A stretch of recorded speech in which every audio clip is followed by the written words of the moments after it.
Hey listeners, this is Ben, the Amateur Exegete, and you're listening to Episode 5 of Bible Study for Amateurs. Today's episode is Authorship Anonymous.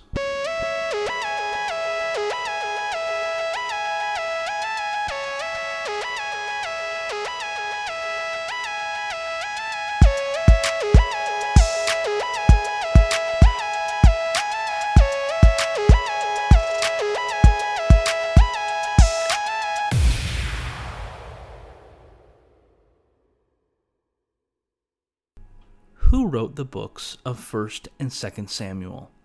If your answer is Samuel, you'd be wrong.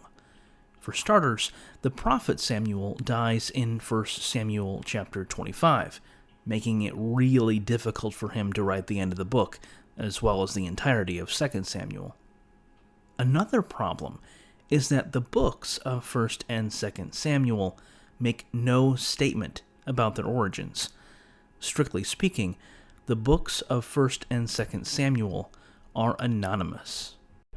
Over the last few episodes of Bible Study for Amateurs, we've been looking at 7 problems or complexities in interpreting and understanding the biblical texts per Kristen Swenson in her 2020 volume, A Most Peculiar Book, The Inherent Strangeness of the Bible. Today, we look at problem number 4. The Bible has a lot of different authors and editors, most of whom are anonymous.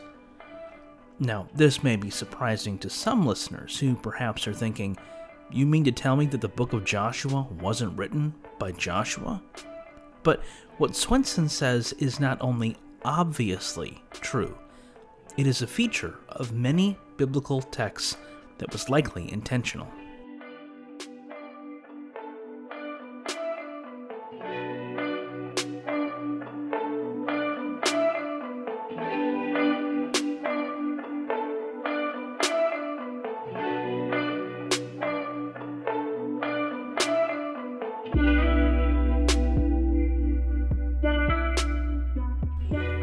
When you read the historical books of the Hebrew Bible, like the Deuteronomistic History and Chronicles, you'll notice that they are told in the third person.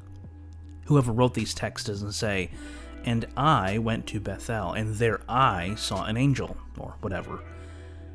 Moreover, some of the texts cover a vast period of time. For example, the book of Judges covers about 400 years of history. It doesn't seem likely that a single person would have lived for all 400 years and then wrote down the book. Rather, it's more likely that after the period of the Judges, an author compiled, edited, and wrote what would become known as the Book of Judges. As an interesting side note, in his book, The Authors of the Deuteronomistic History, Brian Neal Peterson puts forward the idea that Abiathar, the priest who served under King David, was the one who put together the books of Joshua and Judges. An interesting hypothesis, to say the least. Armin Baum, in his 2008 piece for Novum Testamentum, entitled The Anonymity of the New Testament History Books, a stylistic device in the context of Greco-Roman and ancient Near Eastern literature. Boy, isn't that a mouthful. Observes that in Greek history writing, the first person was regularly employed. Throughout 2020, I've been going through Herodotus's histories, and Baum is exactly right about this. Contrasting writers like Herodotus with the works of biblical history, Baum writes that the Greco-Roman historians acted as open narrators. In contrast, the Hebrew historians from Genesis to Kings totally abstained from statements in the first person, in which they would reflect on the purpose and method of their work. The Old Testament narrators consciously remained virtually invisible. The same is true of the 4 Gospels, and by extension the book of Acts. Swenson writes, "We don't know exactly who wrote the 4 Gospels. Their names are the product of tradition, not based on the signatures of men named Matthew, Mark, Luke, and John." Their anonymity is striking, particularly if they were meant to be seen as eyewitness testimony. More likely, It's that they were in some sense intended to emulate the historical books of the Hebrew Bible. Again, Baum aptly explains when he says, "By writing their works without mentioning their names, the New Testament narrators deliberately place themselves in the tradition of Old Testament historiography. Like their Old Testament models, they wanted to use the anonymity of their works to give priority to their subject matter, the narratives about the life of Jesus and the spread of the early Jesus movement. As authors, they wanted, for the most part, to disappear behind their subject matter." So, why does any of this matter?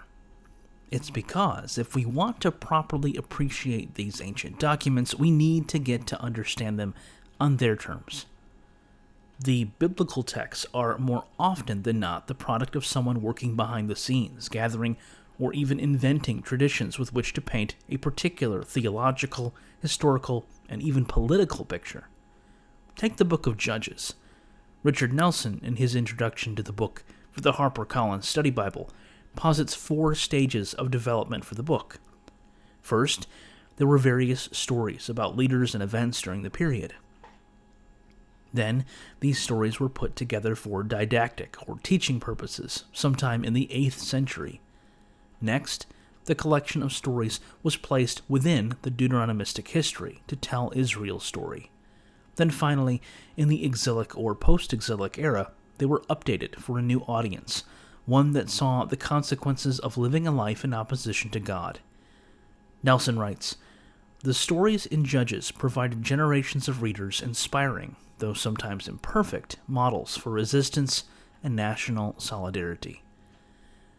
Given Israel's tumultuous history, it was a work well suited for the task, no doubt because of the many hands that worked on it for centuries.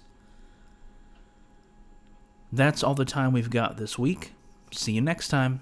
And remember, in the words of Richard Elliott Friedman, one does not need to deny what is troubling about the Bible in order to pay respect to what is heartening. See ya.